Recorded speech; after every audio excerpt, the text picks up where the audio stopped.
दोस्तों, आज हम लाए हैं एक नन्ही चिड़िया की शिवरात्रि की कहानी। एक समय की बात है, शांतिपुर नाम का एक छोटा सा गांव था। उस गांव में एक सेठ और सेठानी रहते थे, जिनके पास धन दौलत की कोई कमी नहीं थी, परंतु दोनों कभी भी कोई भी पूजा पाठ, दान पुण्य नहीं करते थे। एक दिन एक छोटी चिड़िया घोंसला बनाने की जगह तलाशते हुए उड़ती हुई आई और सेठ सेठानी के आंगन में आ पहुंची। उनके आंगन में एक बड़ा सा पेड़ लगा था। चिड़िया ने उस पेड़ पर अपना घोंसला बना लिया और वहां रहने लगी। अब वह चिड़िया दाने की तलाश में सेठानी के घर की ओर देखने लगी। जब कई दिनों तक उसे सेठानी के घर से कुछ भी खाने को नहीं मिला, तो वह आसपास के घरों में जाकर दाना चुगने लगी। एक दिन चिड़िया ने सोचा, क्या कारण है कि इतने बड़े घर से मुझे अन्न का एक भी दाना नहीं मिलता? ऐसा सोचकर वह चिड़िया सेठ सेठानी के घर के छज्जे पर आकर बैठ गई। उसने सेठ सेठानी को बात करते हुए सुना। ना जाने हमने ऐसा क्या पाप किया है कि हमारे वंश को आगे बढ़ाने के लिए हमारी कोई वारिस नहीं है। ऐसा कहकर सेठानी जी रोने लगी।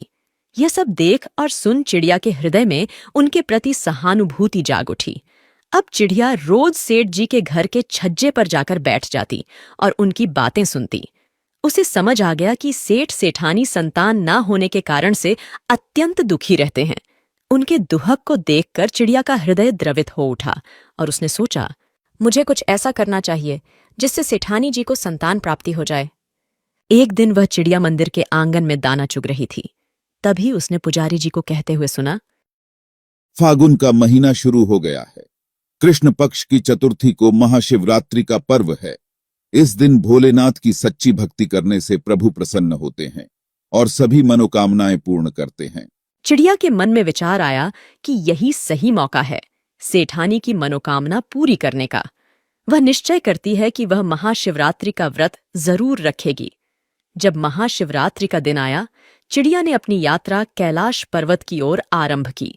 छोटी सी चिड़िया भूखी प्यासी कई दिनों की यात्रा करती रही और आखिरकार कैलाश पर्वत पर पहुंच गई। कैलाश पर महादेव और माता पार्वती को देखते ही नन्ही सी चिड़िया गिरकर बेहोश हो गई। माता पार्वती ने चिड़िया को अपने हाथों में उठाया और कहने लगी, चिड़िया, तुम्हें क्या परेशानी है? तुम यहाँ कैलाश पर कैसे आई? माता, मैं एक छोटे से गांव में रहती हूँ, जहाँ एक सेठ और सेठानी रहते हैं, जो निसंतान होने के कारण बहुत दुखी रहते हैं। मैं उस सेठानी को संतान के लिए तड़पता हुआ नहीं देख सकती। सेठ सेठानी की संतान प्राप्ति की कामना से मैं यहाँ कैलाश पर आपके पास आई हूँ। चिड़िया की विनम्र और निष्कपट प्रार्थना सुनकर देवी पार्वती का हृदय पिघल गया। उन्होंने महादेव से कहा, स्वामी, सेठ सेठानी के संतान का योग है या नहीं? पार्वती, सेठ सेठानी के संतान का योग नहीं है, क्योंकि उन्होंने कभी भी कोई भी दान, पुण्य, पूजा पाठ आदि भगवत भक्ति नहीं करी, इसलिए वह दोनों संतानहीन हैं। स्वामी, यह छोटी सी चिड़िया इतनी दूर उन दोनों के लिए आई है, तो इसे खाली हाथ तो मैं नहीं जाने दूंगी। पार्वती, यह संसार सागर है, इसमें हर व्यक्ति किसी न किसी बात से दुखी है। तुम किस किस का दुख दूर कर पाओगी? माँ पार्वती, हर एक प्राणी की भावनाओं को समझने वाली, उस छोटी चिड़िया के निश्चल प्रेम और विश्वास को महसूस कर सकीं। उन्होंने शिवजी से कहा कि यह चिड़िया हमारे पास बहुत दूर से एक आस लेकर आई है, हम इसे खाली हाथ नहीं जाने दे सकते। इस पर शिवजी का हृदय भी चिड़िया की निस्वार्थ भावना से द्रवित हो चुका था। उन्होंने कहा कि हम इसके शुद्ध हृदय और सच्ची भक्ति से प्रसन्न हैं।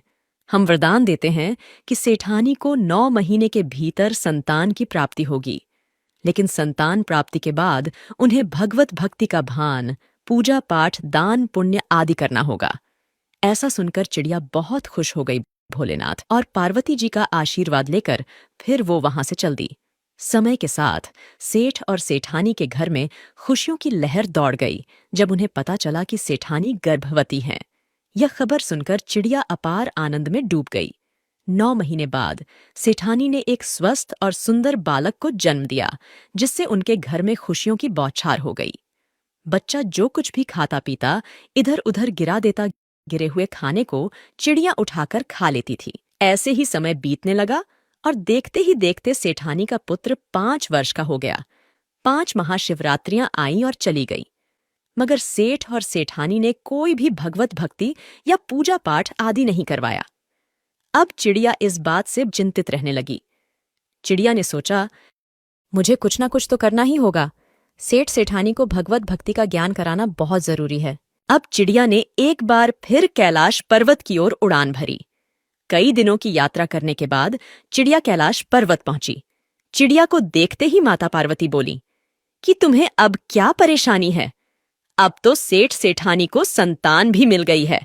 तब चिड़िया ने भगवान शिव और माता पार्वती से प्रार्थना की और बोली, मेरी एक समस्या है। सेठ सेठानी ने पुत्र प्राप्ति के बाद एक बार भी भगवत भक्ति नहीं करा है। मैं उन्हें यह बात कह नहीं सकती और वह दोनों यह बात समझते नहीं हैं। कृपया मेरी इस कार्य को करने में सहायता करें। तब माता पार्वती भोलेनाथ से बोली कि चिड़िया की बात बिल्कुल सही है, लेकिन उन्हें यह भान कैसे होगा? तब चिड़िया ने कहा कि आप दोनों उन्हें इस बात का भान कराएं कि वह अपने जीवन में कितनी बड़ी गलती कर रहे हैं।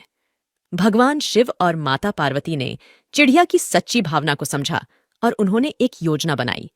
वे स्वयं एक साधु और साध्वी का भेष धारण कर सेठ और सेठानी के घर पर गए और उनसे भोजन करने की इच्छा प्रकट करी। यह सुनकर सेठ और सेठानी ने बहाने खोजना शुरू कर दिया, आसपास नजरें घुमाने लगे। इतने में उनका नन्हा पुत्र बाहर आया और शिव पार्वती के रूप में आए अतिथियों का हाथ पकड़कर उन्हें अंदर ले गया और उन्हें भोजन के लिए आमंत्रित किया।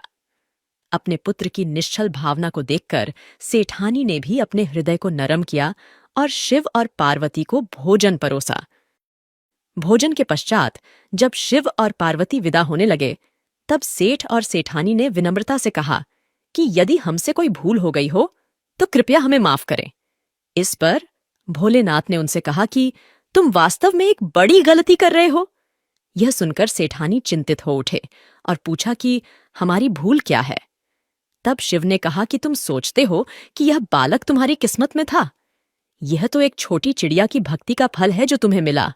उस चिड़िया ने तुम्हें संतान सुख तो दिलवा दिया, लेकिन भगवत भक्ति का लगाव तुम्हारा नहीं लगा सकी।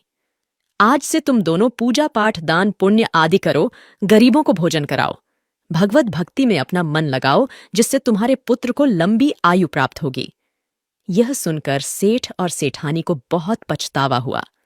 अब उन दोनों के मन में भागवत भक्ति की लौ जल चुकी थी।